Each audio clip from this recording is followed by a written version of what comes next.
There are very few established lady photographers in the Philippines, and I'm with one of the most in-demand and prolific photographers, Shaira Luna. Hi, Shaira. Hi, pressure ako dun. Really? You know what? I read somewhere that you were taking biology in college, or you took biology, and now, how did you transition into photography? I actually took up human biology, which was even harder. Wow! Yeah, we were, I think, only 40 in the batch. And? There were 2 sections, and it was pretty hard to get in, but I did. So, like, while you're in, of course, you, like, continue, and you really try to, stay in there as long as you can. Did you finish it? No, I actually shifted out after 3 years. Okay, sounds like my story. Yeah. From civil engineering, I went to economics, and now I'm doing lifestyle. It's okay to change your mind, right? Right.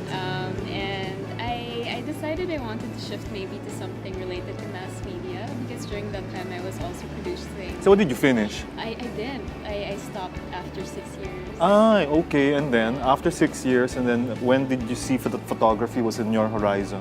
Well, it was really just a hobby. I just really like taking photos of places I would go to, and especially bands. I would shoot a lot of bands before.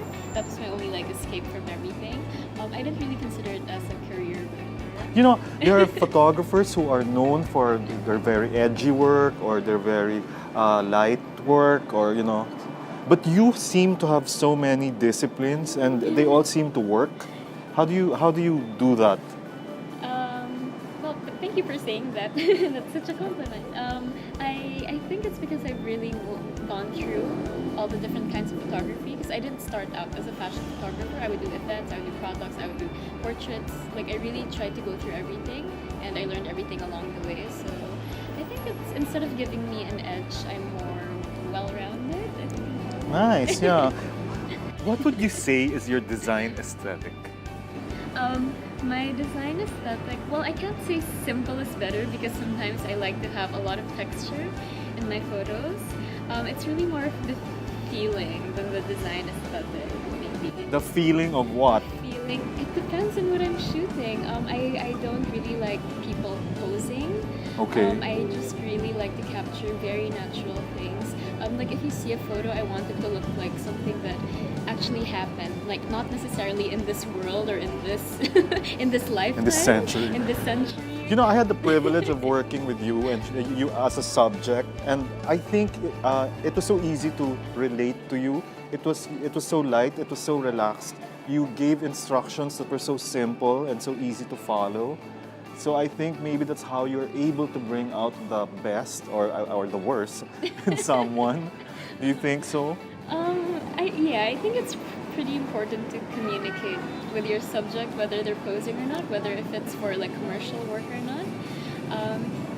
Because my pictures, I like them to tell a story, and you can't tell a story if you're the only one telling it to yourself in your head.